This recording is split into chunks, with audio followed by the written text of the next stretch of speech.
नमस्कार साथियों, आप सभी का यूपी लर्निंग अड्डा के इस यूट्यूब चैनल पर स्वागत है। दोस्तों, आज हम सभी यूपी स्पेशल 2026 मैराथन क्लास का पार्ट 2 पर चर्चा करेंगे। दोस्तों, आप सभी को बता दें, यूपी स्पेशल 2026 का मैराथन क्लास पार्ट 1 मैंने पिछले क्लास में कंप्लीट करा दिया है।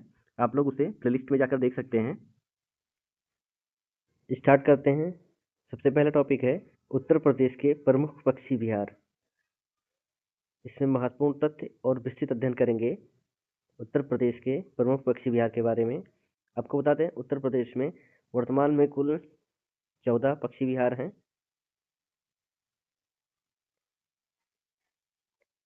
उत्तर प्रदेश 16,620 वर्ग किलोमीटर वन क्षेत्र में प्रवासी और स्थानीय पक्षियों की समृद्ध विविधता पाई जाती है। राज्य वन विभाग के अधीन कुल पक्षी विहार वर्तमान में 14 हैं। कुल रामसर साइट जो है 10 है और इको टूरिज्म सर्किट जो है वर्तमान में 9 है।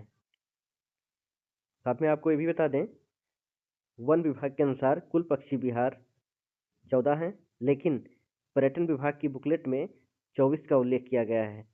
हालांकि एग्जाम में 14 को प्रमुखता देना है। पहला है आपका चंद्रशेखर आजाद अर्थात नवाबगंज पक्षी विहार। यह उत्तर प्रदेश के उन्नाव जिले में है। NH-24 पर लखनऊ से लगभग 43 किलोमीटर दूर। यह वर्ष 1984 में स्थापित हुआ और यह राज्य का प्रथम पक्षी विहार है। इसके क्षेत्रफल की बात करें तो 2.25 वर्ग किलोमीटर क्षेत्रफल पर स्थित है। इसका पौराणिक महत्व क्या है? तो ऐसा माना जाता है कि परिहार से अयोध्या जाते समय भगवान लक्ष्मण ने यहाँ विश्राम किया था। इसमें प्रमुख पक्षी garganey teal, mallard, purple moorhen, Siberian crane सर्दियों में पाए जाते हैं। आपको बता दें, इसका नाम जो है वर्ष 2015 में नाम बदलकर चंद्रशेखर आजाद पक्षी विहार कर दिया गया। नेक्स्ट बात करेंगे हम लाख बहोसी पक्षी विहार। यह उत्तर प्रदेश के कन्नौज डिस्ट्रिक्ट में है। लाख और बहोश गांव के पास में स्थित है। इसका क्षेत्रफल 80.23 वर्ग किलोमीटर है। यह राज्य का सबसे बड़ा पक्षी विहार है। आपको बता दें, इसमें 2 छोटी झीलें हैं, एक का नाम लाख है और एक का बहोश है, जो लगभग 4 किलोमीटर डिस्टेंस पे हैं। 2 झीलों से ये निर्मित है। बात करें किस वर्ष स्थापित हुआ, तो यह 1988 में स्थापित हुआ। इसकी विशेषताएं क्या है? यह 2 उथली झीलों में फैला हुआ है। एक का नाम लाख है और एक का बहोश, जो 4 किलोमीटर की दूरी पर है। BNHS अर्थात बॉम्बे नेचुरल हिस्ट्री सोसाइटी ने इसे महत्वपूर्ण पक्षी क्षेत्र अर्थात IBA की सूची में शामिल किया है। उद्देश्य क्या होता है? तो जलीय पौधे और आर्द्रभूमि का संरक्षण करना। नेक्स्ट है आपका सांडी पक्षी विहार। यह उत्तर प्रदेश के हरदोई डिस्ट्रिक्ट में है। इसके स्थापना की बात करें तो वर्ष 1990 में स्थापित हुआ। क्षेत्रफल की बात करें तो 3.09 हेक्टेयर अर्थात लगभग 3 वर्ग किलोमीटर क्षेत्रफल है इसका। इसके ज्योग्राफी की बात करें तो यह दहर झील और गर्रा नदी के पास स्थित है। इसका महत्व क्या है? तो इसे भी BNHS द्वारा महत्वपूर्ण पक्षी क्षेत्र अर्थात IBA घोषित किया गया है। नेक्स्ट अगला है समस्तपुर पक्षी विहार। यह उत्तर प्रदेश के रायबरेली डिस्ट्रिक्ट में है, सालोन कस्बे के पास। यह वर्ष 1987 में स्थापित हुआ। इसके क्षेत्रफल की बात करें लगभग 8 वर्ग किलोमीटर और हेक्टेयर में 780 हेक्टेयर क्षेत्रफल है इसका। यहाँ 250 से अधिक पक्षी प्रजातियां पाई जाती हैं। इसे BNHS द्वारा IBA घोषित किया गया है। अगला है आपका बखीरा पक्षी विहार। यह संत कबीर नगर में है। किस वर्ष स्थापित हुआ? तो 1990 में यह स्थापित हुआ था। इसके क्षेत्रफल की बात करें तो 28.94 वर्ग किलोमीटर। यह गोरखपुर क्षेत्र के पास एक महत्वपूर्ण आर्द्रभूमि के रूप में भी है। आपको बता दें, बखीरा पक्षी विहार इसे 2022 में रामसर में शामिल किया गया। तो ये उत्तर प्रदेश के एक महत्वपूर्ण आर्द्रभूमि के रूप में भी है। अगला है आपका ओखला पक्षी विहार। यह गौतम बुद्ध नगर अर्थात गाजियाबाद व गौतम बुद्ध की सीमा पर है, नोएडा प्रवेश द्वार पर। इसका क्षेत्रफल 4 वर्ग किलोमीटर है। इसकी स्थापना की बात करें तो वर्ष 1990 में स्थापित हुआ। इसकी ज्योग्राफी क्या है, तो यहाँ यमुना नदी दिल्ली छोड़कर उत्तर प्रदेश में प्रवेश करती है, उसी स्थान पर ओखला पक्षी विहार है। जैव विविधता की बात करें तो यहाँ 324 से अधिक प्रजातियाँ, जिसमें 50% प्रवासी पक्षी पाए जाते हैं। हॉर्नी स्कर्व, ग्रासलैंड और वेटलैंड का मिश्रण है यह। नेक्स्ट है, आपको बता दें इसी स्थान पर नोएडा में सूरजपुर आर्द्रभूमि है, वेटलैंड ग्रेटर नोएडा में दादरी तहसील में है। इसकी मृदा तो यहाँ लैक्यूस्ट्रीन मृदा पाई जाती है, जो महीन कणों वाली होती है। इसको इसलिए शामिल कर दिए, सूरजपुर आर्द्रभूमि हाल ही में चर्चा में था, तो ये पूछा जा सकता है। उत्तर प्रदेश के किस जनपद में है, तो ग्रेटर नोएडा में। नेक्स्ट है समन पक्षी विहार, या मैनपुरी में है, उत्तर प्रदेश के। क्षेत्रफल है 5.26 वर्ग किलोमीटर। यह वर्ष 1990 में स्थापित हुआ। अगला है विजय सागर पक्षी विहार, यह महोबा और हमीरपुर की सीमा पर स्थित है। इसके क्षेत्रफल की बात करें तो 2.62 वर्ग किलोमीटर, और यह किस वर्ष स्थापित हुआ, तो 1990 में स्थापित हुआ। इसके इतिहास की बात करें तो 11वीं शताब्दी में विजयपाल चंदेल द्वारा यह निर्मित किया गया था। इसमें वनस्पतिक जीव की बात करें तो यहाँ बांस, पलास, खैर के पेड़ और ब्लैक नेक्ड क्रेन पाए जाते हैं। अगला है पटना पक्षी विहार, यह उत्तर प्रदेश के एटा जनपद में है। इसकी स्थापना 1991 में हुई थी, कहीं कहीं आपको 1990 मिलेगा। यह सबसे छोटा माना जाता था, पुराना डेटे के अनुसार यह सबसे छोटा माना जाता था। हालांकि अब शेखा झील सबसे छोटा पक्षी अभ्यारण्य है। नेक्स्ट बात करते हैं सुरहाताल पक्षी विहार अर्थात जयप्रकाश नारायण पक्षी विहार। आपको बता दें 10 दिसंबर वर्ष 2002 को सुरहाताल पक्षी विहार का नाम बदलकर जयप्रकाश नारायण पक्षी विहार कर दिया गया है। यह उत्तर प्रदेश के बलिया जिले में है। इसके क्षेत्रफल की बात करें तो 34.13 वर्ग किलोमीटर। यह वर्ष 1991 में स्थापित हुआ। उस वक्त इसका नाम था सुरहाताल पक्षी विहार, जबकि 2002 में नाम बदलकर जयप्रकाश नारायण पक्षी विहार कर दिया गया। नेक्स्ट बात करेंगे सुसरोवर पक्षी विहार, तो यह उत्तर प्रदेश के आगरा में है। लोकप्रिय नाम है इसका कीथम झील।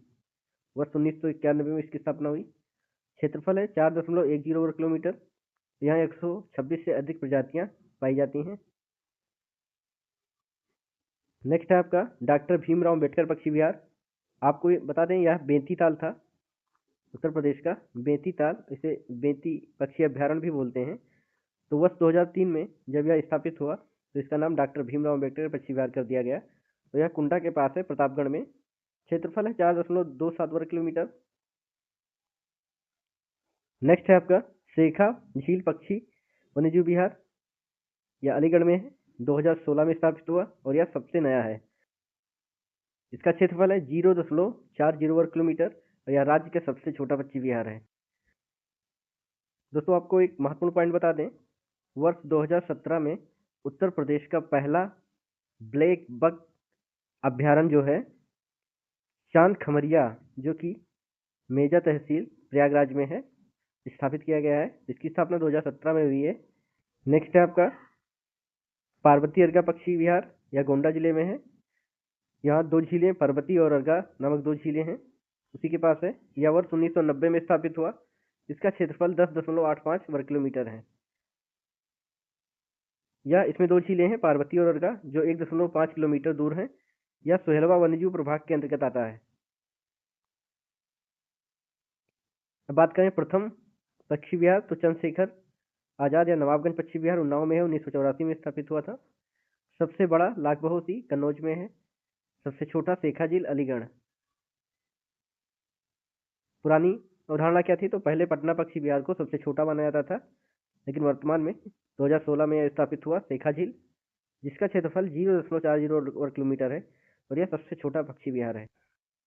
बात करेंगे आईबीए क्या है, तो बॉम्बे नेचुरल हिस्ट्री सोसाइटी अर्थात बीएनएचएस कई अभ्यारण्यों को महत्वपूर्ण पक्षी क्षेत्र घोषित करती है, जैसे कि लाखबहोसी, सांडी, समसपुर और ओखला को आईबीए का दर्जा प्राप्त है। Eco tourism, Uttar Pradesh one विभाग ने 9 इको टूरिज्म बनाए हैं ताकि पर्यटन और संरक्षण को बढ़ावा मिले। इसमें प्रवासी पक्षी हैं साइबेरियन क्रेन, कॉमन टील और फ्लेमिंगोस जो सर्दियों में यहाँ आते हैं। तो उत्तर प्रदेश में वर्तमान में 14 प्रमुख पक्षी अभ्यारण्य है। यह डेटा उत्तर प्रदेश वन विभाग और पर्यटन विभाग के आधिकारिक आंकड़ों पर आधारित है। नेक्स्ट बात करेंगे उत्तर प्रदेश की प्रमुख झीलों के बारे में। राज्य में झीलों का अभाव है, लेकिन भूजल स्तर के लिए बहुत महत्वपूर्ण है। इसके वर्गीकरण की बात करें तो प्राकृतिक झीलें, मानव निर्मित या कृत्रिम झीलें और गोखुर झीलें, 3 प्रकार की झीलें उत्तर प्रदेश में पाई जाती हैं। जिसमें पहली झील है कीठम झील। इसे सूर सरोवर झील भी कहते हैं। यह उत्तर प्रदेश के आगरा जिले में है और इसे रामसर साइट भी घोषित किया गया है। तो ये पूछा जा सकता है किस वर्ष जो है सूर सरोवर झील अर्थात कीठम झील को रामसर साइट घोषित किया गया है। तो ये आपका 2020 में इसे रामसर साइट घोषित किया गया है। नेक्स्ट है गोविंद बल्लभ पंत सागर। यह उत्तर प्रदेश के सोनभद्र जिले में है और यह रेहन नदी पर है। बता दें यह उत्तर प्रदेश की सबसे बड़ी कृत्रिम झील है। तो ये पूछा गया है कई बार एग्जाम में, उत्तर प्रदेश की सबसे बड़ी कृत्रिम झील कौन सी है? तो गोविंद बल्लभ पंत सागर झील। नेक्स्ट बात करते हैं बखीरा झील। यह संत कबीर नगर में है। इसे मोती झील या बढ़िया ताल भी कहा जाता है। तो इंपॉर्टेंट पॉइंट है, इसे मोती झील या बढ़िया ताल भी कहा जाता है। और इसको एक टाइटल मिली है अर्थात उपाधि दी गई है, यूपी की मिनी डल झील के रूप में जाना जाता है। तो ये प्रश्न आपके एग्जाम में पूछा जा सकता है कि यूपी का मिनी डल झील किसे कहा जाता है? तो बखीरा झील को कहा जाता है। और आपको ये भी बता दें कि बखीरा झील को वर्ष 2021 में रामसर साइट के रूप में घोषित किया गया है। ये भी महत्वपूर्ण पॉइंट है। नेक्स्ट है सुरहा ताल। यह बलिया जिले में है। इसका महत्व क्या है? तो जयप्रकाश नारायण पक्षी विहार के रूप में जानते हैं। अर्थात सुरहा ताल जो है इसका पुराना नाम है जयप्रकाश नारायण पक्षी विहार, इसका वर्तमान नाम है। तो सुरहा ताल जो है ये बलिया जिले में है। नेक्स्ट बात करते हैं दोस्तों, हम बात करेंगे बुंदेलखंड क्षेत्र से संबंधित जो झीलें हैं। बात करेंगे महोबा की। इसे झीलों का शहर भी कहा जाता है। उत्तर प्रदेश में झीलों का शहर किसे कहा जाता है? तो महोबा को। इसकी प्रमुख झीलों की बात करें, मदन सागर झील, कीर्ति सागर झील, विजय सागर, बेला सागर झील, रतन सागर झील, कल्याण सागर झील, बीजानगर ताल। ये प्रमुख झीलें उत्तर प्रदेश के महोबा जिले की हैं। ये ट्रिक याद रख सकते हैं, महोबा के राजाओं ने सागर बनवाए। तो जितने सागर आते हैं टाइटल पीछे, ये सभी महोबा जिले के हैं। बात करते हैं झांसी का, तो बरुआ सागर झील, ये मानव निर्मित झील है। लक्ष्मी ताल, भसनेश जलाशय और गढ़मऊ झील, ये आपका झांसी जिले में है। नेक्स्ट बात करते हैं मथुरा की। इसमें राधा कुंड झील, श्याम कुंड या कृष्ण कुंड, मानसी गंगा कुंड या गोवर्धन झील, कोकिला कुंड और नौह झील। तो नौह झील कई बार पूछा गया है, कहाँ पर है? तो मथुरा जिले में है नौह झील, ये इंपॉर्टेंट है। बात करते हैं अयोध्या की, तो सीता कुंड झील, भारत कुंड और समदा झील, ये फेमस है, काफी प्रसिद्ध क्वेश्चन है समदा झील, क्योंकि इसका जिक्र जो है वेदों में भी किया गया है। नेक्स्ट है आपका अयोध्या। इसे सीता कुंड झील, भरत कुंड, शमदा झील। ये शमदा झील बहुत महत्वपूर्ण है। ये महत्वपूर्ण क्यों है? तो इसका जिक्र जो है वेदों में भी किया गया है। नेक्स्ट बात करते हैं सीतापुर। तो इसमें चक्रकुंड नैमिषारण्य में है और सीताकुंड झील। तो ये देखिए सीताकुंड अयोध्या में भी है और सीतापुर में भी है। बात करते हैं वाराणसी का, औंधी ताल, इसे लहर तारा भी कहते हैं, और रानी पोखरी झील, ये वाराणसी की प्रमुख झीलें हैं। अब तराई क्षेत्र में गोंडा और बहराइच जिले के बारे में बात करते हैं इसके प्रमुख झीलों में। तो बहराइच की प्रमुख झील है चित्तौरा झील, ये काफी प्रसिद्ध झील है। इसे अष्टावक्र झील भी कहते हैं। तो ये महत्वपूर्ण पॉइंट है, अष्टावक्र झील किसे कहते हैं ये पूछा जा सकता है। यहाँ से टेढ़ी नदी का उद्गम होता है, ये बहुत महत्वपूर्ण पॉइंट है। नेक्स्ट है पयाग झील, यह भी बहराइच डिस्ट्रिक्ट में है। इसे जो है बघेल ताल के रूप में भी जानते हैं। तो पूछा जा सकता है बघेल ताल के रूप में पयाग झील को जानते हैं, और यह बहराइच के पयागपुर तहसील में स्थित है। बात करते हैं गोंडा जिले की। पार्वती और अर्गा, यहाँ पक्षी विहार भी है, पार्वती और अर्गा। इसके जल स्रोत की बात करें तो सरयू और टेढ़ी नदी का पानी इसमें आता है।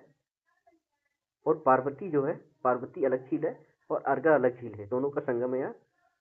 नेक्स्ट बात करते हैं बंकी या बनकी झील, गोंडा में है। कोडार या कोंडर झील, ये भी गोंडा में ही है। नेक्स्ट बात करते हैं, बात करेंगे कन्नौज, तो यहाँ लाख बहोसी झील और यह सबसे बड़ा पक्षी विहार भी है। और देवरिया ताल, ये पूछा जा सकता है देवरिया ताल कहाँ पे स्थित है, कन्नौज में है, ना कि देवरिया डिस्ट्रिक्ट में। नेक्स्ट है हरदोई, तो सांडी झील, इसे दहर झील के नाम से भी जाना जाता है। और भिजवान झील, ये आपका हरदोई में है।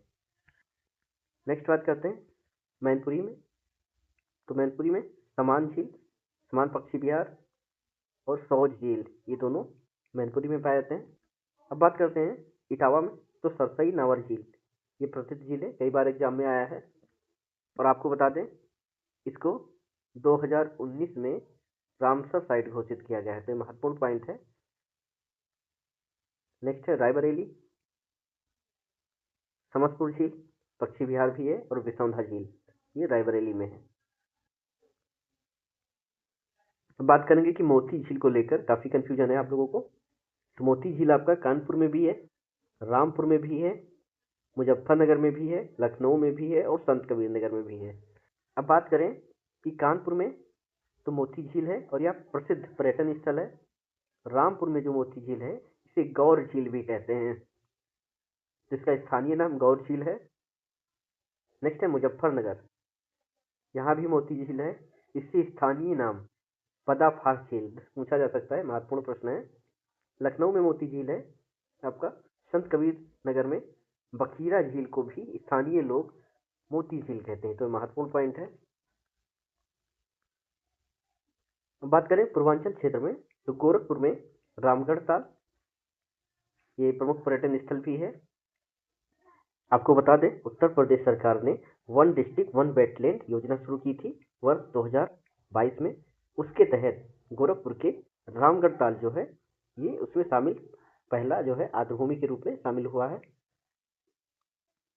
नेक्स्ट बात करते हैं आजमगढ़, यहाँ सलोना झील और कुंभताल, ये महत्वपूर्ण है। कुंभताल झील लोग अधिकतर प्रयागराज समझेंगे, लेकिन ये आपका आजमगढ़ में है कुंभताल झील। अब हम बात करेंगे अंबेडकर नगर में, ये आपका दरवन झील और हंसवार झील। हालांकि दरवन झील कहीं कहीं अयोध्या मिलता है और कहीं कहीं अंबेडकर नगर मिलता है, तो मुख्यतः ये दोनों बॉर्डर पे स्थित है दरवन झील। तो कोई कोई जो है किताबें अंबेडकर नगर बताती हैं और कोई कोई किताबें जो है अयोध्या बताती हैं। नेक्स्ट बात करेंगे महाराजगंज, तो यहाँ डहरिया ताल झील और सोह ताल, ये फेमस है। अब बात करते हैं लखनऊ की, लखनऊ में करेला झील, ये बहुत फेमस है, प्रश्न यहाँ से आ सकता है। इतौजा झील और कुकरेल तो जानते हैं, चर्चा में था हाल ही में। बात करें उन्नाव का, नवाबगंज झील, जिसे चंद्रशेखर पक्षी विहार भी कहा जाता है। कुंद्रा समुद्र, ये भी आपका उन्नाव में पाया है। और बसहा झील, ये भी आपका उन्नाव में स्थित है। बात करें कानपुर का, बल्हापारा झील और महेसरा ताल झील, ये आपका कानपुर में है। पीलीभीत की बात करें तो फुलहार झील, इसका अन्य नाम है गोमत ताल, यहाँ से गोमती नदी का उद्गम भी होता है। शाहजहांपुर बड़ा ताल, गोखुर झील, इसे गोखुर झील भी कहा जाता है। बरेली में लिलौर झील, ये बहुत इंपॉर्टेंट प्रश्न है, पूछा जा सकता है लिलौर झील किस जिले में है, तो बरेली जिले में। रामपुर में बात करें गौर झील और यहाँ कस्तूरबा गांधी पक्षी विहार झील भी है। नेक्स्ट बात करते हैं, बात करेंगे मिर्जापुर, तो यहाँ टांडा दरी झील दरार घाटी में, सिरसी जलाशय और जीगो झील यहाँ पर स्थित है। जौनपुर की बात करें तो गुजर झील, गुजर ताल झील और हसनपुर ताल, ये भी एक झील है, जौनपुर में है। प्रतापगढ़ की बात करें बेंती ताल और नैया ताल, सॉरी नैया झील, ये आपका प्रतापगढ़ में है। नेक्स्ट बात करते हैं अलीगढ़ शेखा झील, ये आप लोग जानते हैं। सबसे छोटा पक्षी विहार भी है। राष्ट्रीय पक्षी मोर के संरक्षण के लिए प्रस्तावित है। यहाँ प्रवासी पक्षियों के लिए काफी प्रसिद्ध है। मुजफ्फरनगर में शुक्रताल, यह धार्मिक महत्व का है। मेरठ में रामताल। अन्य महत्वपूर्ण झीलों पर बात करें जिसमें फतेहपुर में ठिठोरा झील है और मोराई झील। कौशाम्बी में अलवारा झील, ये प्रसिद्ध है। सुल्तानपुर का राजा का बांध झील और लौंधी ताल झील, ये प्रसिद्ध है। बांदियों में सागर ताल झील और वाराणसी में औंधी ताल झील। अब हम बात करेंगे मोती झील उत्तर प्रदेश के किन किन जिलों में है और सीताकुंड झील उत्तर प्रदेश के किन किन जिलों में है। तो ये चर्चा हुई थी कि मोतीपुर झील कानपुर में भी है, रामपुर में भी है, मुजफ्फरनगर में है। और मुजफ्फरनगर में जो मोती झील है इसे पदा फास झील भी कहते हैं।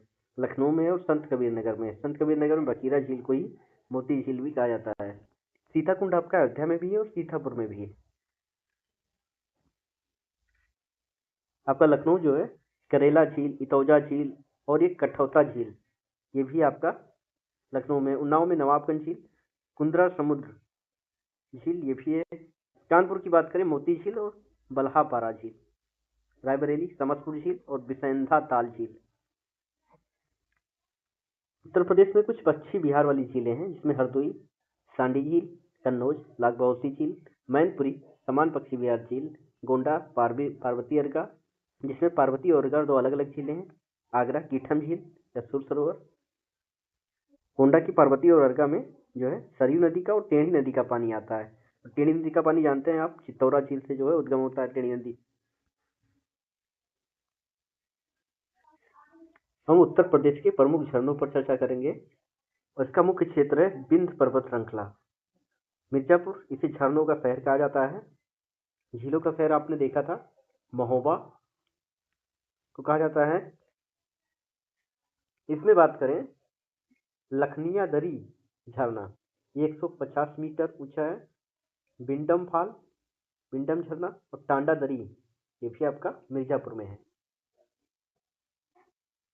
मिर्जापुर के कुछ अन्य प्रमुख झरने कुसियारा फाल, ये बेलन नदी पर है। चूना दरी कर्मनाशा नदी पर है। खडंजा फाल खजूरी नदी पर है और सिद्धनाथ दरी भी आपका मिर्जापुर में ही है।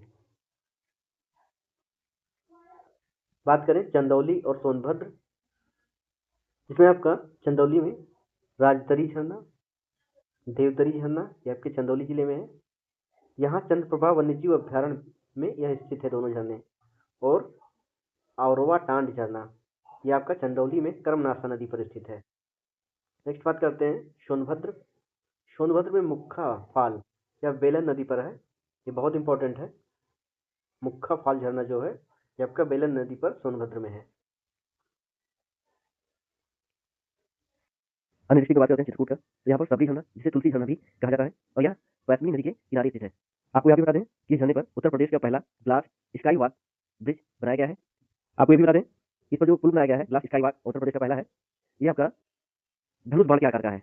तो जो ब्रिज बनाया गया है ये धनुष बाण के आकार का है, उत्तर प्रदेश का पहला है। तो पूछा जा सकता है किस जलप्रपात पर है, तो तुलसी झरना या तुलसी जलप्रपात जो है इसे सबरी झरना के नाम से भी जानते हैं और यह जो है वैष्णवी नदी पर स्थित है।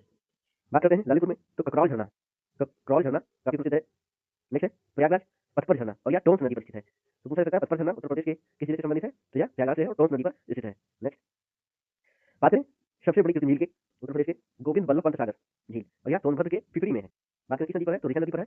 यह उत्तर प्रदेश की सबसे बड़ी मानव निर्मित झील है, तो कई बार एग्जाम में पूछा गया है। अब हम बात करेंगे उत्तर प्रदेश के प्रमुख बांध और बैराज के बारे में। इससे प्रश्न डायरेक्टली एग्जाम में देखने को मिलते हैं, चाहे यूपीपीएससी एग्जाम हो, चाहे एरो हो या कोई भी एग्जाम जो भी यूपी ट्रिपल एससी कंडक्ट कराता है, उसमें आपके बांध और बैराज से प्रश्न देखने को मिलते हैं। तो स्टार्ट करते हैं।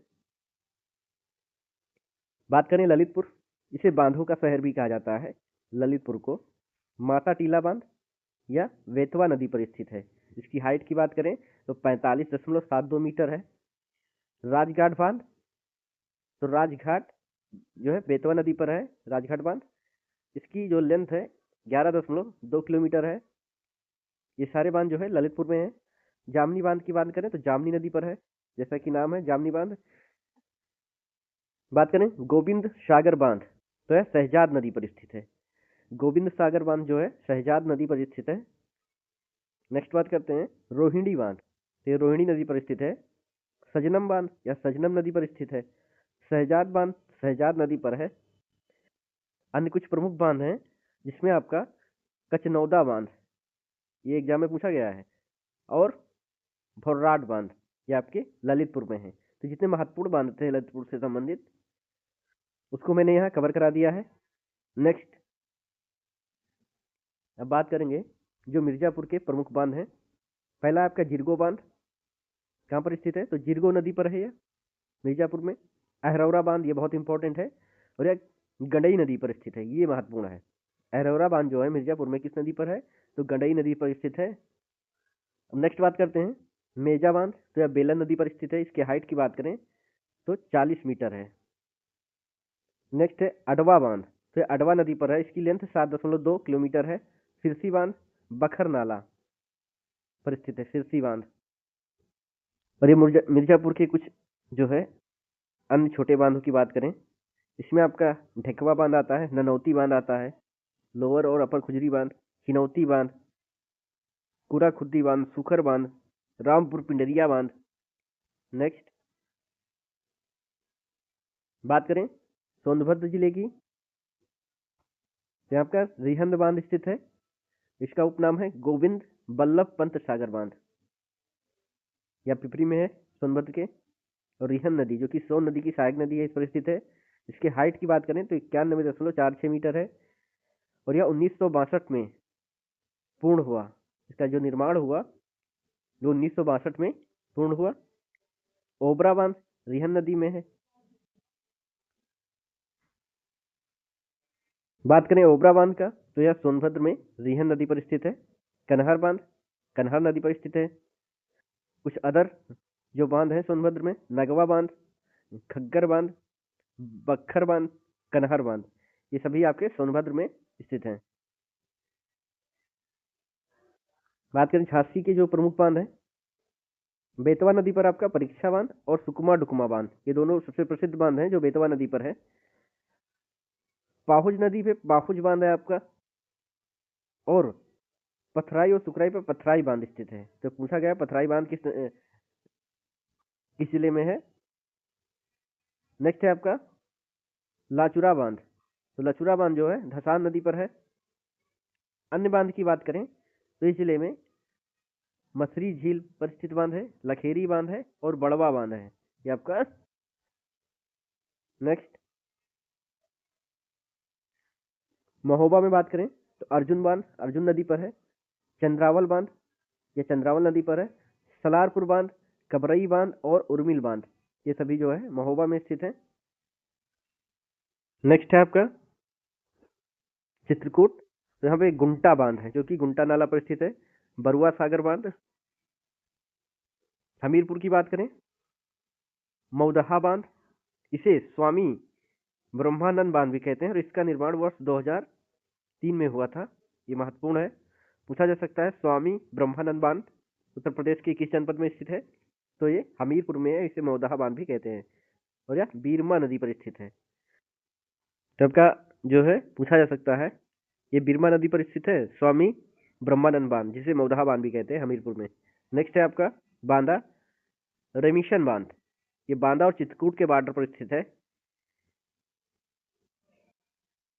आपको दोस्तों ये भी बता दें ये उत्तर प्रदेश का मैराथन क्लास का सीरीज है। इसमें उत्तर प्रदेश को कवर किया है, कंप्लीट उत्तर प्रदेश को कवर किया गया है। लेकिन आगे चलकर मैंने डिसाइड किया है कि यूपी जीके का टॉपिक वाइज सीरीज लेकर आऊंगा, जिसमें टॉपिक वाइज डिवाइड रहेगा, और उससे एक प्रश्न भी बाहर नहीं आएगा। अर्थात कोई भी टॉपिक लाए तो उसमें सारे डेटा को कवर किया जाएगा, फिर वो डेटा चाहे इंपॉर्टेंट हो और चाहे नॉन इंपॉर्टेंट हो। अर्थात वर्तमान में नॉन इंपॉर्टेंट ही एग्जाम में यूपी ट्रिपल एससी बार बार पूछ रहा है, तो दोनों को उसमें कवर किया जाएगा। वो काफ़ी लंबी क्लास रहेगी क्योंकि टॉपिक वाइज रहेगा, बहुत सारे टॉपिक को कवर करेंगे। और आपको ये भी बता दें जो यूपीजीके की टॉपिक वाइज क्लास आएगी मैराथन कंप्लीट होने के बाद, और जिला दर्शन तो अलग से रहेगा ही, उसमें हम विधिवत कवर करेंगे, हर एक टॉपिक को बिल्कुल विधिवत, एक भी पॉइंट छूटने वाला नहीं है। चाहे मुझे अलग अलग साइट से या अन्य किताबों का अध्ययन करके कराना पड़े, लेकिन मैं विधिवत सभी चीज़ों को कवर कराऊंगा। और दोस्तों, आप लोग ज़्यादा से ज़्यादा शेयर कीजिए, प्लीज़ ज़्यादा से ज़्यादा शेयर कीजिए, क्योंकि यही मेरी हिम्मत रहेगी कि मैं आगे बेहतरीन से बेहतरीन क्लास लेकर आऊँ, जो आपको किसी भी पेड बैच में कोई भी टीचर नहीं दे सकता है। अब हम बात करेंगे चंदौली और कुछ तराई क्षेत्र के बांध के बारे में, जिसमें आपका चंदौली जिले की बात करें तो यहाँ चंद्रप्रभा बांध है, जो कि चंद्रप्रभा नदी पर स्थित है। मूसा खंड बांध या कर्मनाशा नदी पर है। इसकी हाइट की बात करें तो 33.53 मीटर है। भैंसौरा बांध, ये भी आपका चंदौली में है। नौगढ़ बांध कर्मनाशा नदी पर है, ये भी आपका चंदौली जिले में है। नेक्स्ट बात करें बलरामपुर जिले के बारे में, तो बलरामपुर में बघेल खंड बांध है, ये इंपॉर्टेंट है। चित्तौड़गढ़ बांध, बिलैंगगढ़ बांध, कोहारगाड़ी बांध, और साथ में बता दें भगवानपुर बांध यहाँ बलरामपुर डिस्ट्रिक्ट में ही स्थित है। नेक्स्ट बात करते हैं श्रावस्ती जिला, तो यहाँ का घूंगा बांध काफी प्रसिद्ध है, एग्जाम में पूछा जा सकता है। अन्य डिस्ट्रिक्ट की बात करें प्रयागराज का गुलेरिया बांध, बचरा बांध और बाघला बांध, ये आपके प्रयागराज में स्थित है। नेक्स्ट है बिजनौर पीली बांध या पीली नदी पर स्थित है। नेक्स्ट बात करें पीलीभीत के बारे में, तो शारदा सागर बांध, ये आपका चूका नदी पे स्थित है। पीलीभीत में चूका नदी पर शारदा सागर बांध स्थित है, और यह यूपी उत्तराखंड बॉर्डर पर है। इसकी लेंथ की बात करें तो 22 किलोमीटर लंबा है। अब हम डिफरेंस समझेंगे कि बांधिका या मेड़ वेर में क्या अंतर है, बैराज में क्या अंतर है, और डैम में क्या अंतर है। ये जो तीनों टर्मिनोलॉजी है, इसमें डिफरेंस क्या है। तो बांधिका की बात करें, नदी पर बनी छोटी दीवार होती है और पानी इसके ऊपर से बहता है। इसका उद्देश्य क्या होता है, केवल जल स्तर को उठाना। बैराज की बात करें, इसमें गेट्स अर्थात दरवाजे लगे होते हैं और पानी का प्रवाह को नियंत्रित करता है। जो बैराज होता है, इसका उद्देश्य होता है पानी की दिशा को मोड़ना। बांधिका क्या है, इसका उद्देश्य जल स्तर को उठाना, जबकि बैराज का उद्देश्य पानी की दिशा को मोड़ना। डैम अर्थात बांध की बात करें तो इसमें बड़ी दीवार होती है और विशाल जलाशय होता है। उद्देश्य क्या होता है कि जल को भंडारण करता है और बिजली उत्पादन के लिए भी एक महत्वपूर्ण भूमिका निभाता है।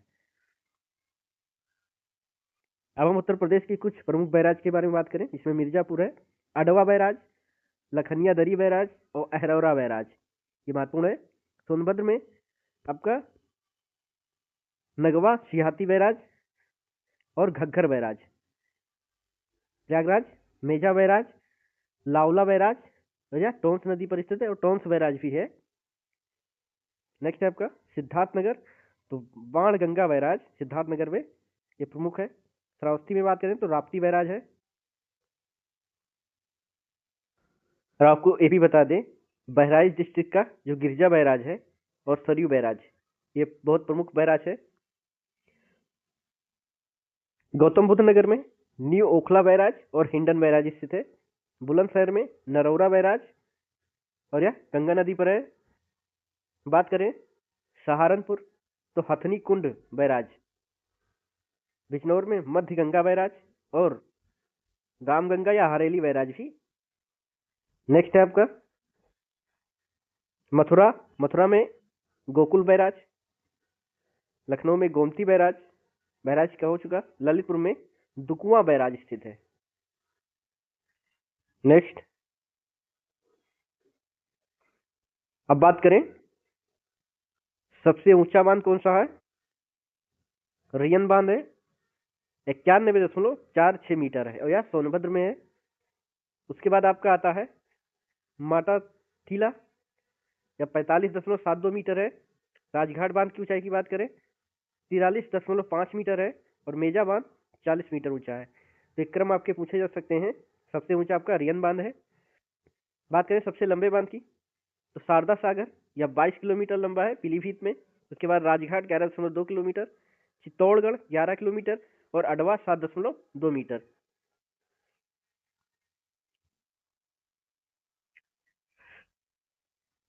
अब बात करेंगे उत्तर प्रदेश में सिंचाई।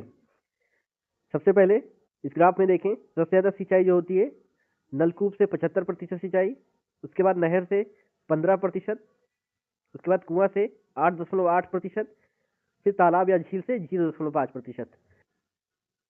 अब हम बात करेंगे सिंचाई के साधन में। बात करें शुद्ध सिंचित क्षेत्र, तो सर्वाधिक आपका पश्चिमी उत्तर प्रदेश में है, जबकि सबसे कम शुद्ध सिंचित क्षेत्र जो है बुंदेलखंड क्षेत्र में है।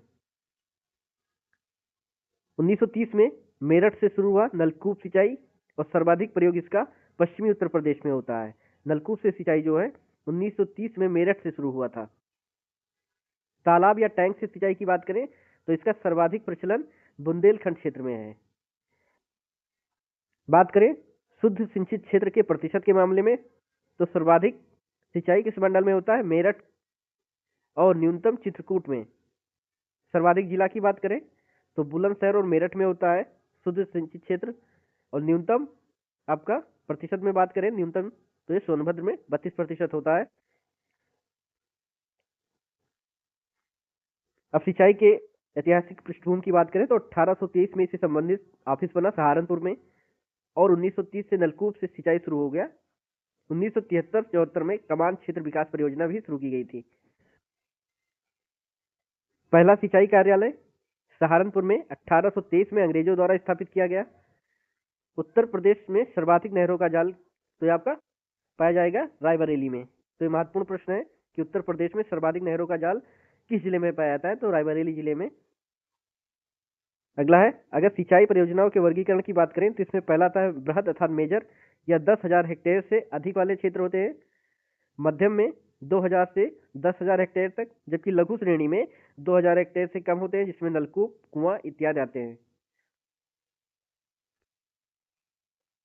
1973-74 में 3 समावेशी विकास परियोजनाएं शुरू की गई, जिसमें आपका शारदा सहायक, रामगंगा और गंडक ये 3 परियोजनाएं हैं।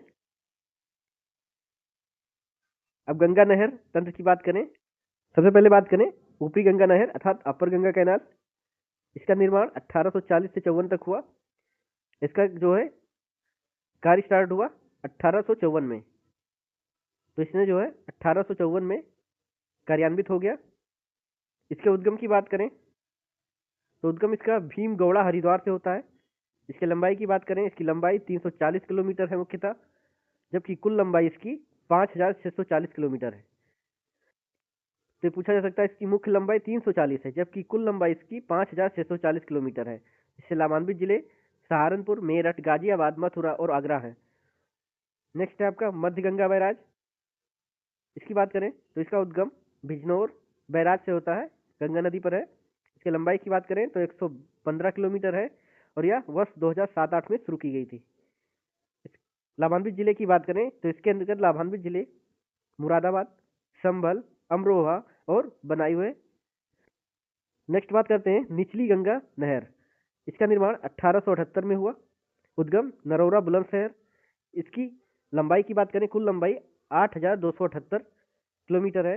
इससे लाभान्वित जिले की बात करें अलीगढ़, एटा, कानपुर और प्रयागराज के 10 जिले शामिल हैं। पूर्वी यमुना नहर या प्रदेश की सबसे पुरानी नहर है। इसके निर्माण की बात करें तो 1631 में शाहजहां ने करवाया, और पुनः 1830 में इसे अंग्रेजों ने विस्तार किया। इसके उद्गम की बात करें तो यह फैजाबाद, सहारनपुर के फैजाबाद से निकलती है। लाभान्वित जिले की बात करें सहारनपुर, शामली, मुजफ्फरनगर और दिल्ली हैं। आगरा नहर की बात करें तो इसका निर्माण 1874 में हुआ। उद्गम है ओखला, दिल्ली से। लाभान्वित राज्य की बात करें, इसमें दिल्ली, उत्तर प्रदेश, हरियाणा और राजस्थान आते हैं। जिसके अंतर्गत मुख्य जिले उत्तर प्रदेश के कौन से हैं? तो मथुरा और आगरा, ये आगरा नहर से लाभान्वित होने वाले जिले हैं। इसका निर्माण महत्वपूर्ण है 1874 में हुआ। नेक्स्ट है रामगंगा नहर। यह वर्ष 1975 में स्थापित हुआ। उद्गम कालागढ़, उत्तराखंड से। यह 128 मीटर ऊंचा बांध है। तो पूछा जा सकता है कि रामगंगा नहर की ऊंचाई कितनी है? तो 128 मीटर ऊंचा बांध है। यह बिजनौर, अमरोहा, मुरादाबाद और रामपुर इससे लाभान्वित होने वाले जिले हैं। नेक्स्ट बात करते हैं शारदा नहर प्रणाली या उत्तर प्रदेश की सबसे बड़ी नहर प्रणाली है। इसके निर्माण की बात करें तो 1920 से लेकर 1928 के बीच हुआ। उद्गम की बात करें तो बनवासा नैनीताल से उद्गम होता है इसका, और यह शारदा नदी पर स्थित है। इसकी कुल लंबाई की बात करें तो 9,961 किलोमीटर है। लाभान्वित जिले तो टोटल 15 जिले लाभान्वित होते हैं, जिसमें आपका पीलीभीत, बरेली, लखीमपुर, शाहजहांपुर, हरदोई, उन्नाव, लखनऊ, बाराबंकी, रायबरेली, प्रतापगढ़, सुल्तानपुर, जौनपुर, आजमगढ़, गाजीपुर और प्रयागराज, ये सभी जिले इससे लाभान्वित होते हैं। अब है कुछ अंतर्राज्यीय और अंतर्राष्ट्रीय परियोजनाएं, जिसमें आपका पहला गंडक नहर। इसका उद्गम गंडक नदी नेपाल से होता है। इससे उत्तर प्रदेश के 4 जिले लाभान्वित होते हैं, कुशीनगर, महाराजगंज, गोरखपुर और देवरिया, और यह यूपी और बिहार की एक संयुक्त परियोजना है। नेक्स्ट है आपका सरयू नहर, यह राष्ट्रीय परियोजना है। 2012 में इसे राष्ट्रीय परियोजना घोषित किया गया और चालू 2021 में पीएम मोदी द्वारा किया गया। आपको बता दें इसकी शुरुआत जो है 1978 से हो गई थी, जबकि 2012 में इसे राष्ट्रीय परियोजना का दर्जा दिया गया। इसमें 5 नदियों का मिलन है, घाघरा, सरयू, राप्ती, बाणगंगा और रोहिन नदी। उद्गम कहाँ से होता है तो कतनिया घाट बहराइच से होता है। इससे लाभान्वित होने वाले जिले की बात करें तो बहराइच, श्रावस्ती, बलरामपुर, गोंडा, बस्ती, गोरखपुर, सिद्धार्थनगर, महाराजगंज। अब बात करते हैं बाणसागर। इसका उद्गम शहडोल मध्य प्रदेश से, जो कि सोम नदी पर है। भागीदार राज्य की बात करें तो इसमें उत्तर प्रदेश है, मध्य प्रदेश है और बिहार है। उत्तर प्रदेश के लाभान्वित जिले की बात करें तो प्रयागराज और मिर्जापुर इससे लाभान्वित होने वाले जिले हैं। अब बात करें बुंदेलखंड में बेतवा नदी तंत्र के बारे में। पहला है रानी लक्ष्मीबाई बांध, इसे माता टीला बांध भी कहते हैं। यह वर्ष 1958 में स्थापित हुआ, ललितपुर में है। इससे लाभान्वित जिले की बात करें तो हमीरपुर, जालौन, ललितपुर और झांसी हैं। इससे निकलने वाले नहरें गुरुसराय और मंदर नहर।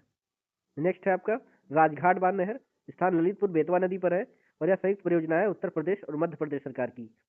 परीक्षा बांध, यह भी झांसी में है, बेतवा नदी पर। आपको बता दें बेतवा नहर प्रणाली झांसी, हमीरपुर और जालौन की जीवन रेखा के रूप में कार्य करती है। अब बात करेंगे केन नहर का, यह संयुक्त परियोजना है उत्तर प्रदेश और मध्य प्रदेश सरकार का। उद्गम तो पन्ना मध्य प्रदेश से होता है। लाभान्वित जिले उत्तर प्रदेश के बांदा और छतरपुर मध्य प्रदेश का। नेक्स्ट है केन बेतवा लिंक परियोजना, ये महत्वपूर्ण परियोजना है। केन का पानी बेतवा में जाएगा तो ये आपका दौधन बांध से जाएगा। इसमें लाभान्वित जिले झांसी, बांदा, महोबा, ललितपुर और ललितपुर का सूखाग्रस्त क्षेत्र है। बात करें इसकी लंबाई की 230 किलोमीटर लंबी नहर है।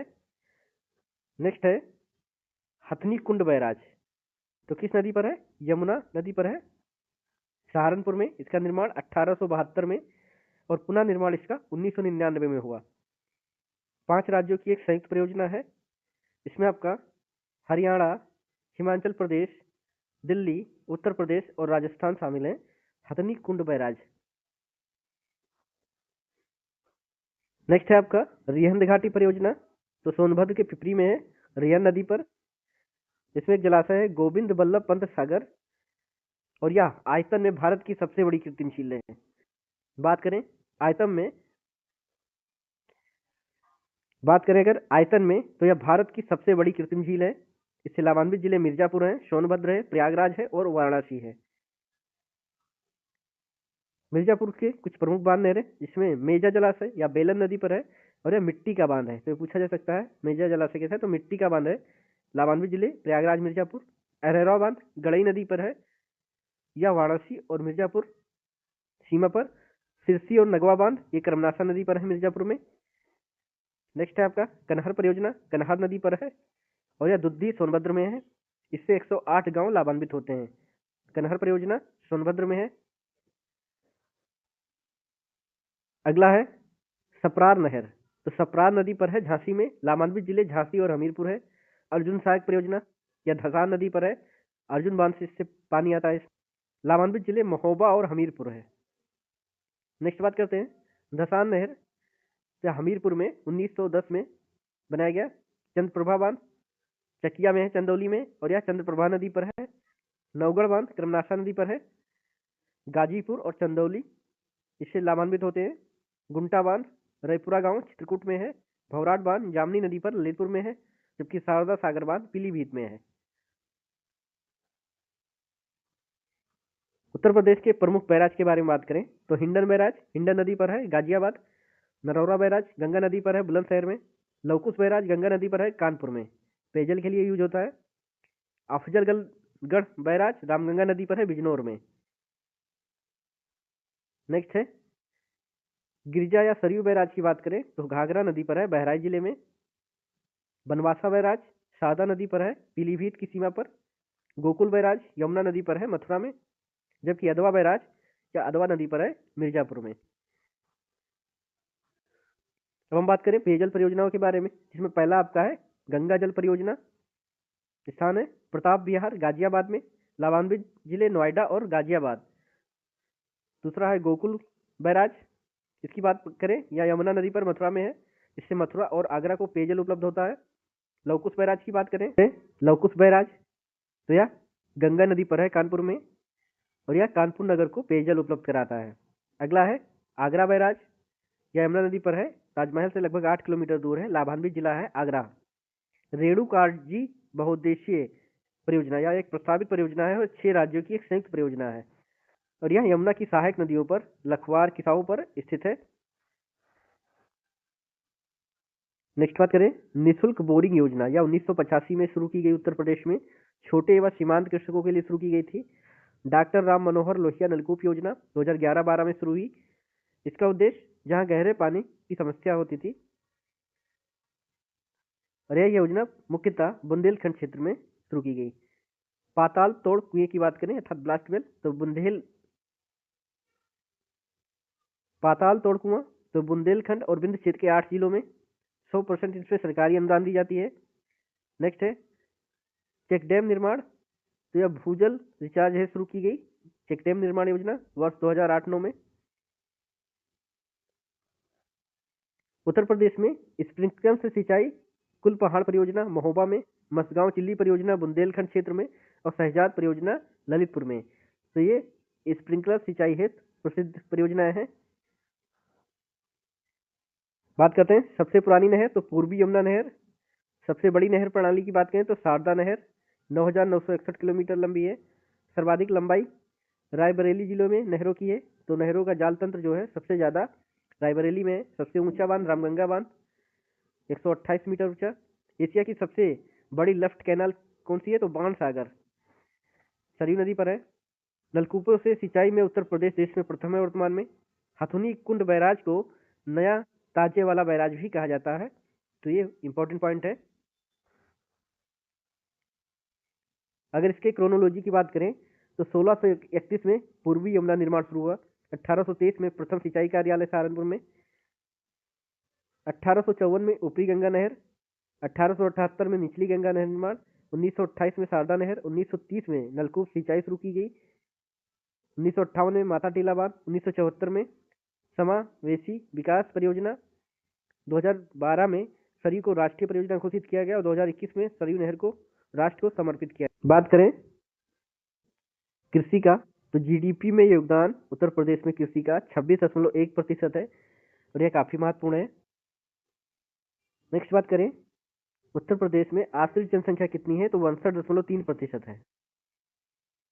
कृषि जोत के अनुसार सीमांत कृषक जो है आपके 80% है, जो सर्वाधिक है उत्तर प्रदेश में। सीमांत कृषक 80% है, जबकि लघु कृषक जो है 13% है। सीमांत कृषक उन्हें कहते हैं जिनके पास भूमि 1 हेक्टेयर से कम है, जबकि लघु कृषक 1 से 2 हेक्टेयर के मध्य जिसके पास जमीन है उसे लघु कृषक कहते हैं। तो आप देख सकते हैं सीमांत कृषक 80% है, जबकि लघु कृषक 13% है।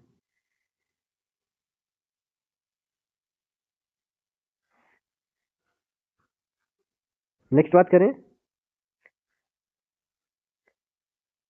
उत्तर प्रदेश कुल उर्वरक उपभोग के मामले में भारत में प्रथम स्थान पर है। तो आपको बता दें यह कुल उपभोग का 17.4% है। प्रति हेक्टेयर उर्वरक उपभोग में प्रथम नहीं है, जबकि इसमें पांडुचेरी और पंजाब आगे हैं, लेकिन कुल मात्रा की बात करें तो यह प्रथम स्थान है।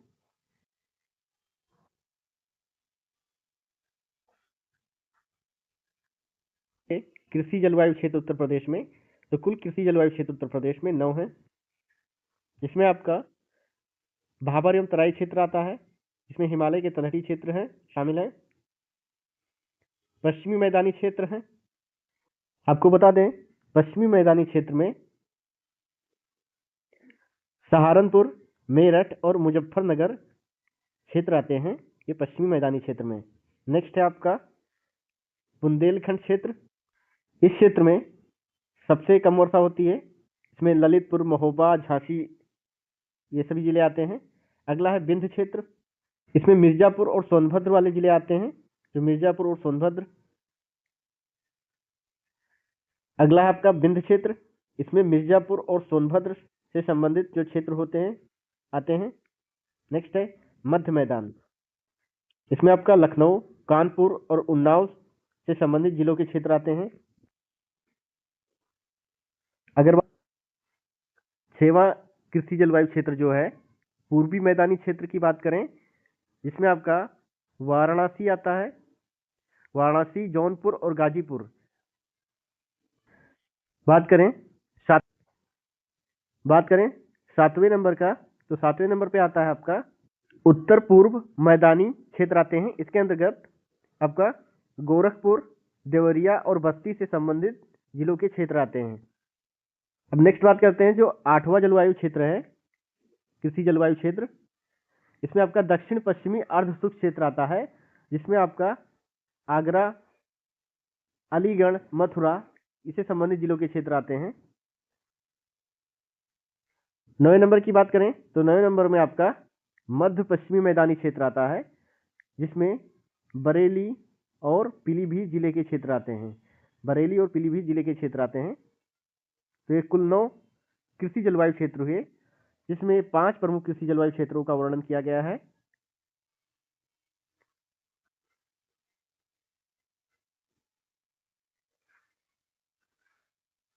नेक्स्ट बात करें, सबसे महत्वपूर्ण फसलें तराई क्षेत्रों में धान व गन्ना, जबकि पश्चिमी क्षेत्र में गेहूं और गन्ना उत्पादन। बुंदेलखंड क्षेत्र में बात करें तो दलहन और तिलहन की खेती सबसे ज्यादा होती है।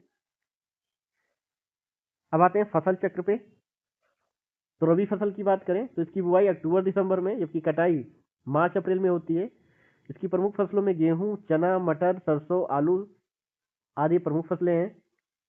खरीफ फसल की बात करें तो इसके बुआई का समय है जून से जुलाई मानसून में, कटाई सितंबर से अक्टूबर के मध्य, और इसमें फसलें हैं धान, मक्का, ज्वार, बाजरा, गन्ना और कपास। ये खरीफ की प्रमुख फसलें हैं। बात करें जायद की तो इसकी बुआई मार्च से अप्रैल के मध्य होती है। इसकी प्रमुख फसलों में तरबूज, खरबूज, ककड़ी, खीरा ये सारी फसलें जो पानी वाली फसलें होती हैं वो मुख्यतः इसमें पाई जाती हैं। बात करेंगे उत्तर प्रदेश में प्रमुख खाद्यान्न में, जिसमें गेहूं के बारे में बात करेंगे। तो गेहूं उत्पादन में प्रथम स्थान जो है उत्तर प्रदेश का है भारत में, और यह कुल उत्पादन का 34 से 35% उत्पादन करता है। अगर बात करें सर्वाधिक उत्पादन वाले जिले की, तो पूर्व में गोरखपुर था, लेकिन वर्तमान में यह स्थान फर्रुखाबाद का है। तो महत्वपूर्ण पॉइंट है कि वर्ष 2026 में आंकड़ों के अनुसार गोरखपुर के स्थान पर अब फर्रुखाबाद है सर्वाधिक उत्पादन। सर्वाधिक उत्पादकता की बात करें तो गंगा घाघरा दोआब क्षेत्र में होता है। तो कुल उत्पादन में उत्तर प्रदेश प्रथम है गेहूं में, जबकि प्रति हेक्टेयर उत्पादकता पंजाब की सबसे ज्यादा है। और इसके लिए जो जलवायु की आवश्यकता होती है तो समशीतोष्ण टाइप की जलवायु चाहिए गेहूं उत्पादन के लिए, और 50 से 75 सेंटीमीटर वर्षा चाहिए। अब बात करते हैं प्रमुख खाद्यान्न में चावल उत्पादन का। तो द्वितीय स्थान है उत्तर प्रदेश का चावल उत्पादन में, पहला स्थान है पश्चिम बंगाल का। तो प्रथम स्थान पश्चिम बंगाल का है, लेकिन आपको बता दें कि चावल उत्पादन में अगर नया आंकड़ा देखें 2025 का, तो उत्तर प्रदेश का प्रथम स्थान है। सबसे ज्यादा उत्पादन उत्तर प्रदेश ने किया है, उसके बाद आपका तेलंगाना ने किया है, उसके बाद आपका तीसरा स्थान पश्चिम बंगाल का है। लेकिन अधिकतर महत्वपूर्ण किताबों में अभी भी पश्चिम बंगाल को प्रथम स्थान दिया जा रहा है और उत्तर प्रदेश को दूसरा स्थान दिया जा रहा है। जबकि जो आंकड़ा नया आया है उसके अनुसार चावल उत्पादन में उत्तर प्रदेश का पहला स्थान है। तो ये चीज़ें वर्ष वाइज जो है वेरी करती रहती हैं उत्पादन के मामले में।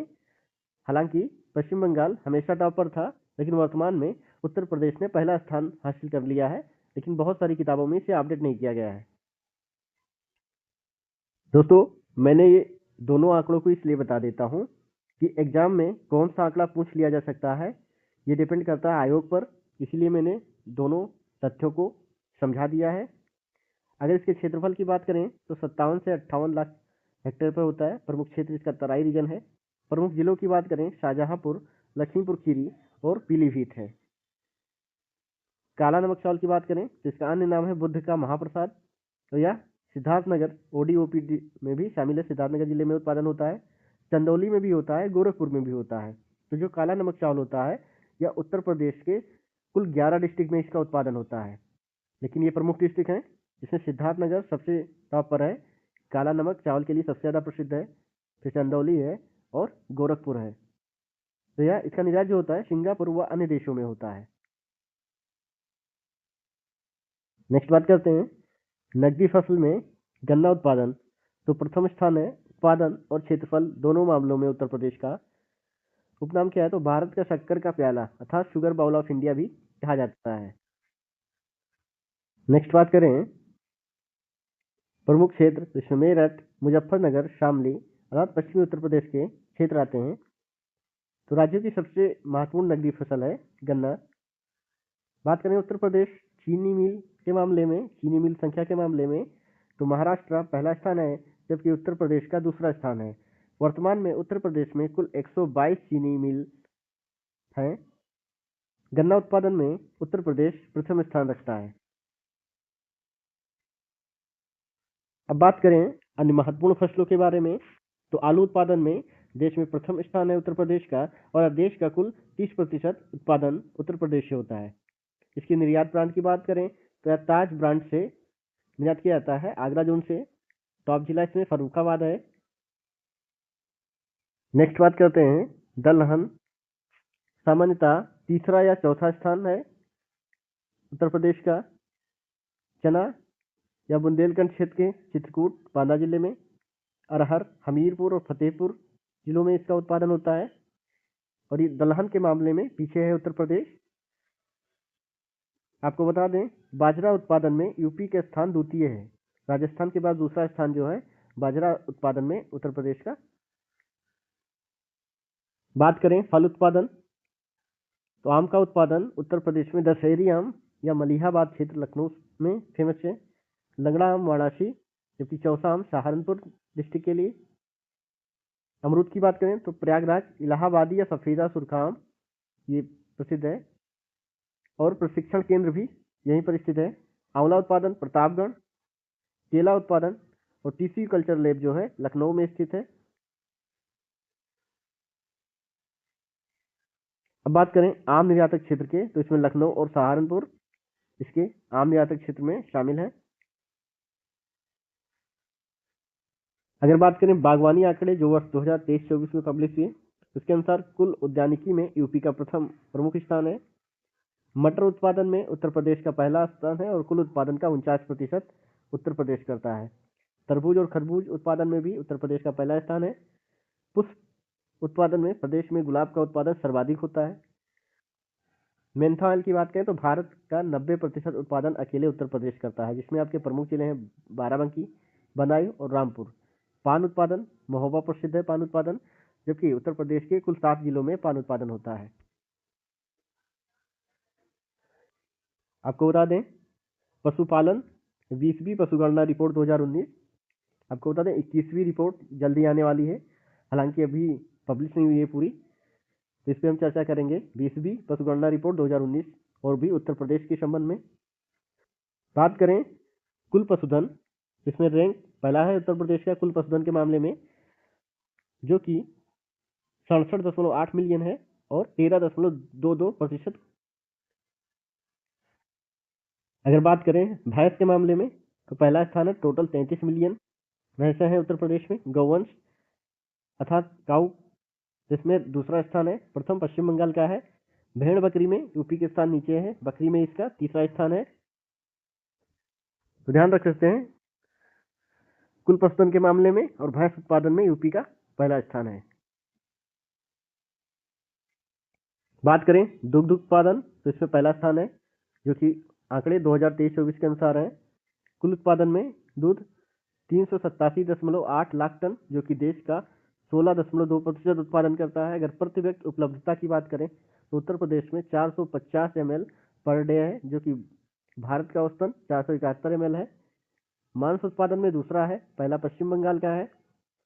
उत्तर प्रदेश में जो फेमस योजना है गोकुल पुरस्कार योजना, और यह दुग्ध उत्पादन से संबंधित है। हालांकि जो है दुग्ध उत्पादन से बहुत सारी योजनाएं, नंद बाबा दुग्ध मिशन से लेकर कई सारी योजनाएं संचालित हैं। योजनाओं के लिए हम उत्तर प्रदेश की प्रमुख योजनाओं पर एक क्लास लेकर आएंगे, जिसमें यूपी की सभी योजनाओं को विस्तृत कवर करेंगे, पुरानी योजनाएं और नई योजनाओं को समग्र रूप से। अगला है पैरावेट ट्रेनिंग सेंटर की बात करें तो लखनऊ और इटावा में है, दोनों जिलों में है पैरावेट ट्रेनिंग सेंटर।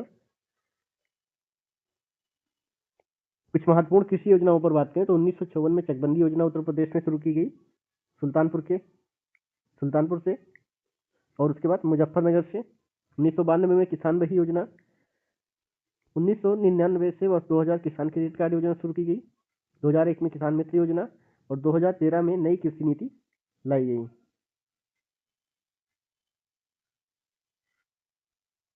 प्रमुख कृषि संस्थान की बात करें तो भारतीय गन्ना अनुसंधान संस्थान लखनऊ में, राष्ट्रीय शर्करा या चीनी संस्थान कानपुर, भारतीय दलहन अनुसंधान कानपुर, पशु चिकित्सा अनुसंधान इज्जतनगर बरेली में है, साग भाजी या सब्जी अनुसंधान वाराणसी में है, चारागाह अनुसंधान ये आपका झांसी में है। यूपी में कुल 89 कृषि विज्ञान केंद्र स्थित है, जो कि भारत में सर्वाधिक है। स्टार्ट करते हैं।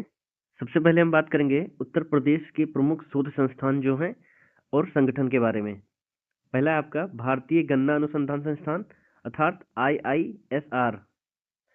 अगर इसकी स्थापना की बात करें तो इसकी स्थापना 1952 में हुई थी, अर्थात 1952 में इसकी स्थापना हुई थी भारतीय गन्ना अनुसंधान संस्थान, और यह लखनऊ में स्थित है। नेक्स्ट है आपका राष्ट्रीय वनस्पति अनुसंधान संस्थान अर्थात NBRI। आपको बता दें इन सभी संस्थान के शॉर्ट फॉर्म भी याद रखिए, क्योंकि डायरेक्टली वो पूछ सकता है आयोग वर्तमान में कि NBRI की स्थापना कहाँ हुई थी और उत्तर प्रदेश के किस जिले में स्थित है। इसकी स्थापना की बात करें तो इसकी स्थापना आपका 1953 अर्थात 1953 में इसकी स्थापना हुई थी, राष्ट्रीय वनस्पति अनुसंधान संस्थान अर्थात NBRI। नेक्स्ट बात करते हैं केंद्रीय उपोष्ण बागवानी संस्थान अर्थात CISH। यह लखनऊ के रहमान खेड़ा में है। इसका फोकस है आम, अमरूद और आंवला के शोध संस्थान के रूप में कार्य करना, और इसकी स्थापना की बात करें तो 1972 में इसकी स्थापना हुई थी। नेक्स्ट है आपका उत्तर प्रदेश कृषि अनुसंधान परिषद अर्थात UPCAR। इसकी स्थापना की बात करें तो इसकी स्थापना 1989 में हुई थी, जबकि ICAR की स्थापना 1929 में हुई थी। तो दोनों में 9 आता है, इस तरह याद रख सकते हैं। UPCAR की स्थापना 1989 और ICAR की स्थापना 1929 में। नेक्स्ट है आपका बायोटेक्नोलॉजी पार्क, यह लखनऊ में स्थित है। इसकी स्थापना की बात करें तो इसकी स्थापना लखनऊ में वर्ष 2002 में हुई थी। ये ध्यान रखना, ये वर्ष पूछा जा सकता है मिलान में। नेक्स्ट लखनऊ में कुछ अन्य चिकित्सा और विज्ञान संस्थान है, इसमें पहला आपका केंद्रीय औषधि अनुसंधान संस्थान अर्थात CDRI। इसकी स्थापना 1951 में हुआ था और नेहरू जी द्वारा। नेक्स्ट है आपका भारतीय विश्व विज्ञान अनुसंधान संस्थान अर्थात IITR। इसकी स्थापना जो है लखनऊ में 1965 में हुई थी। तो 1965 में इसकी स्थापना हुई थी लखनऊ में, 1965 में। ये इंपॉर्टेंट है, भारतीय विश्व विज्ञान अनुसंधान संस्थान। नेक्स्ट बात करते हैं बीरबल साहनी पुरा विज्ञान संस्थान। इसकी स्थापना 1946 में हुई थी लखनऊ में। राष्ट्रीय मत्स्य अनुवांशिकी संसाधन ब्यूरो अर्थात NBFGR की स्थापना 1983 में हुई थी। नेक्स्ट बात करते हैं Uttar Pradesh state institute of forensic sciences. ये आपका निर्माणाधीन है लखनऊ में। इस तरह से आप याद रख सकते हैं औषधि विष और वनस्पति इससे संबंधित जो संस्थान है वो लखनऊ में है। नेक्स्ट बात करेंगे लखनऊ में राज्य लला। नेक्स्ट बात करेंगे लखनऊ में राज्य ललित कला अकादमी, इसकी स्थापना 8 फरवरी 1962 को हुई थी लखनऊ में। अगला है आपका उत्तर प्रदेश संगीत नाटक अकादमी, इसकी स्थापना 13 नवंबर 1963 को लखनऊ में हुई थी। नेक्स्ट है भारतेंदु नाट्य अकादमी, इसकी स्थापना 1975 में हुई थी। राष्ट्रीय कथक संस्थान, इसकी स्थापना 1988 में हुई थी। अगला है कला एवं शिल्प महाविद्यालय, तो इसकी स्थापना 1911 में हुई थी। तो इसके जो प्राचार्य थे उस समय असित कुमार हलदार थे। नेक्स्ट बात करते हैं उत्तर प्रदेश हिंदी संस्थान, इसकी स्थापना 1976 में हुई थी। इसके अंतर्गत जो पुरस्कार दिया जाता है भारत भारती पुरस्कार, उत्तर प्रदेश हिंदी संस्थान देता है और पुरस्कार की राशि 8 लाख रुपए है। उत्तर प्रदेश संस्कृत संस्थान की स्थापना की बात करें तो 1976 में हुआ था और यह विश्व भारती पुरस्कार प्रदान करता है जिसकी राशि 5.01 लाख है।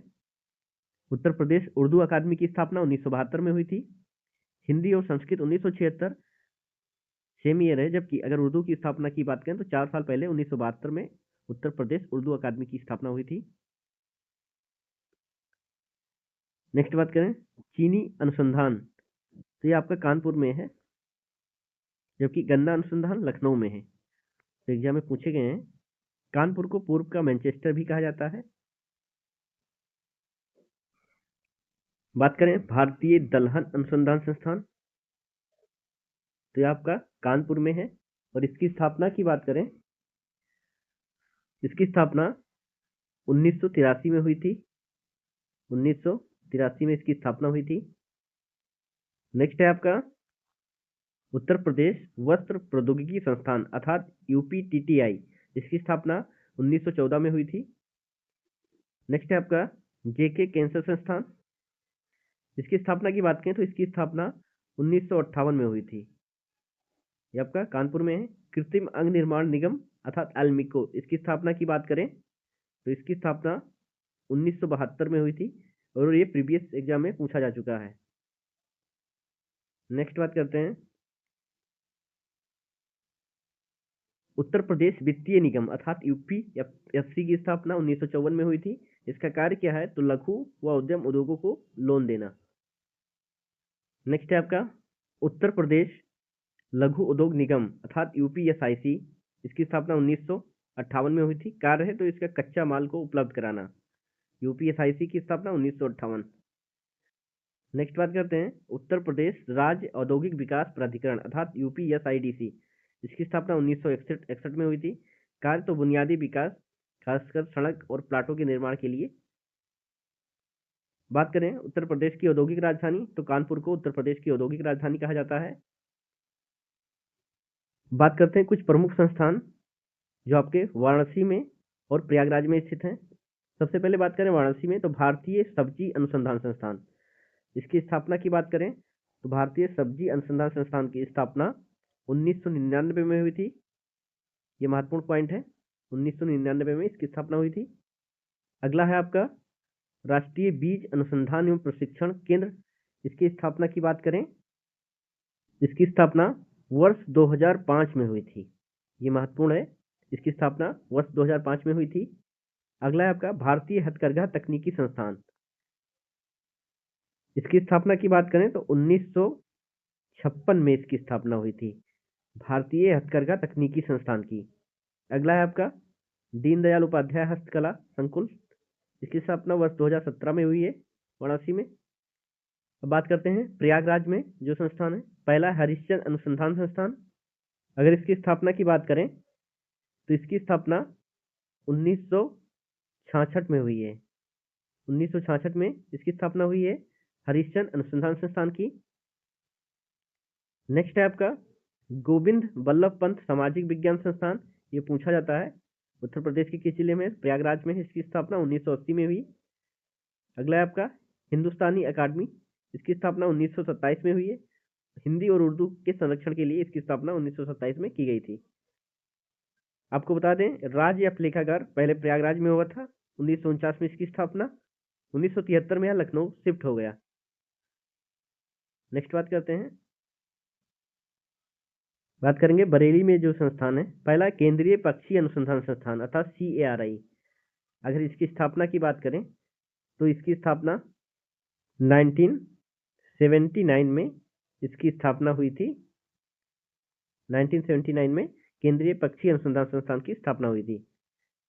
बात करें भारतीय पशु चिकित्सा अनुसंधान संस्थान अर्थात IVRI की स्थापना, तो आपको बता दें इसकी जो स्थापना हुई थी IVRI की, तो इसकी सबसे पहले स्थापना हुई थी पुणे में 1889 में इसकी स्थापना होती है। उसके बाद यह संस्थान 1893 में आपका उत्तराखंड में शिफ्ट हो जाता है, क्योंकि उस समय यह उत्तर प्रदेश में ही था। और बात करें तो 1925 में इसका नाम बदलकर भारतीय पशु चिकित्सा अनुसंधान संस्थान कर दिया जाता है। बात करें जब इसकी स्थापना पुणे में हुई थी 1989 में, तब इसका नाम था इंपीरियल बैक्टीरियोलॉजिकल लेबोरेटरी के रूप में इसकी स्थापना पुणे में हुई थी 1889 में। और आपको ये भी बता दें भारतीय पशु चिकित्सा अनुसंधान संस्थान, इसको डीम्ड यूनिवर्सिटी का दर्जा जो है आपका 1983 में दिया गया। तो यह आप डीम्ड यूनिवर्सिटी के अंतर्गत है, इसका दर्जा इसको 1983 में प्राप्त हुआ, भारतीय पशु चिकित्सा अनुसंधान संस्थान अर्थात IVRI। नेक्स्ट है आपका मथुरा में केंद्रीय बकरी अनुसंधान संस्थान, या मखदूम में है मथुरा के। अगर इसकी स्थापना की बात करें तो 1979 में इसकी स्थापना हुई थी। नेक्स्ट बात करेंगे झांसी में केंद्रीय कृषि वानिकी अनुसंधान संस्थान। अगर इसकी स्थापना की बात करें तो इसकी स्थापना वर्ष 1988 में झांसी में हुई थी इसकी स्थापना। अगला है भारतीय चारागाह एवं चारा अनुसंधान संस्थान अर्थात IGFRI।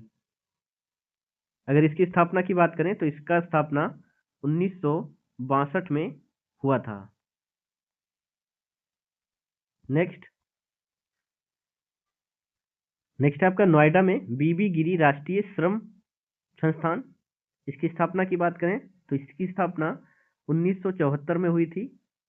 आपको बता दें ये जो स्थापना है, जो वर्ष है उसके, ये मिलान में पूछे जा सकते हैं और डायरेक्टली प्रश्न भी इससे पूछे जाते हैं। नेक्स्ट है आपका राष्ट्रीय जैविक संस्थान, या नोएडा के सेक्टर 62 में स्थित है। आपको बता दें इसकी स्थापना वर्ष 2004 में हुई थी। उस वक्त इस संस्थान का नाम था राष्ट्रीय जैविक खेती केंद्र के रूप में वर्ष 2004 में इसकी स्थापना हुई थी, और वर्ष 1992 में इसका नाम जो है राष्ट्रीय जैविक संस्थान कर दिया गया। बात करेंगे राष्ट्रीय उद्यमिता एवं लघु व्यवसाय विकास संस्थान अर्थात NIESBUD। तो पूछा जा सकता है डायरेक्ट इसका शॉर्ट नेम देकर किसकी स्थापना कब हुई थी और यह कहां पर है, तो नोएडा में है। अगर इसकी स्थापना की बात करें तो इसकी स्थापना 1983 में हुई थी। ये वर्ष बहुत महत्वपूर्ण है, आप लोग नोट करते चलना। नेक्स्ट बात करते हैं गाजियाबाद में राष्ट्रीय जैविक उर्वरक विकास केंद्र। अगर इसकी स्थापना की बात करें तो इसकी स्थापना वर्ष 1991 में इसकी स्थापना हुई थी। इसका नया नाम है राष्ट्रीय जैव एवं प्राकृतिक खेती केंद्र।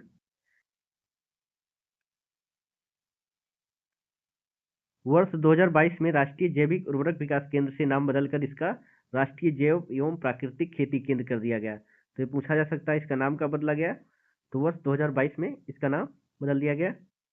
अब बात करते हैं उत्तर भारत टेक्सटाइल रिसर्च एसोसिएशन अर्थात NITRA नीत्रा की स्थापना कब हुई थी, 1974 में गाजियाबाद में। तो आपका UPTTI इंस्टीट्यूट जो है कानपुर में है और नीत्रा एसोसिएशन गाजियाबाद में है। बात करें शाहजहांपुर में उत्तर प्रदेश गन्ना अनुसंधान परिषद है, इसकी स्थापना 1912 में हुई थी।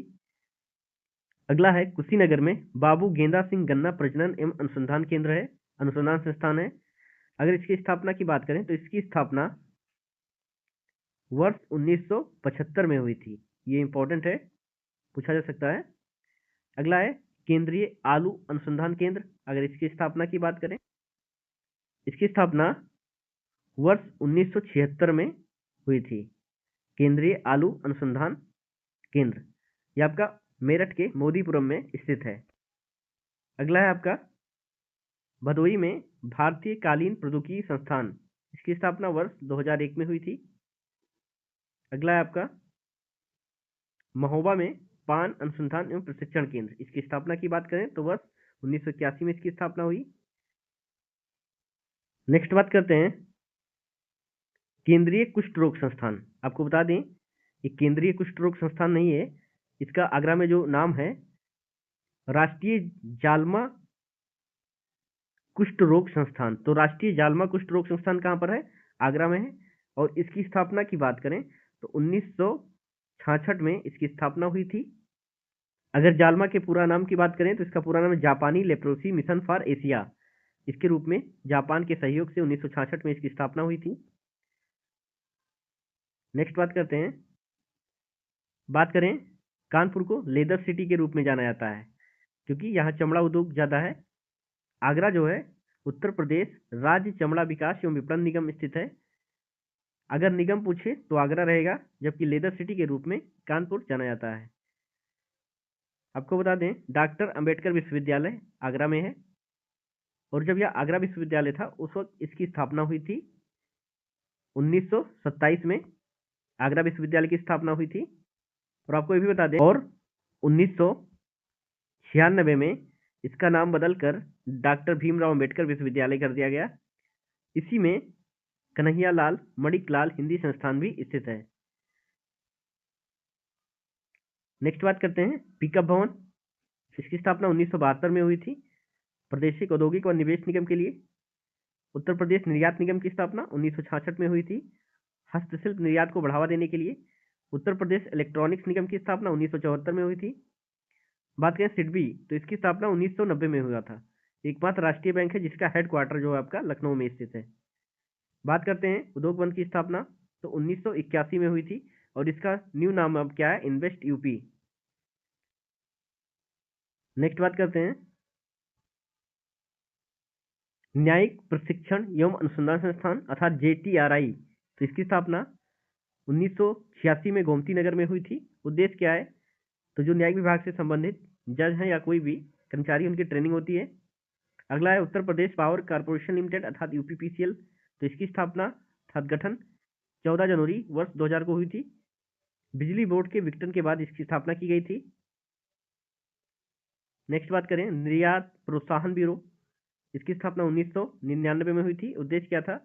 निर्यातक व सरकार के बीच समन्वय स्थापित करना।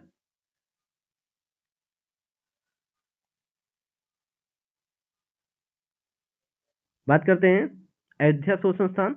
इसकी स्थापना 1986 में हुई थी। यह तुलसीदास और रामायण पर शोध करने के लिए स्थापित किया गया था।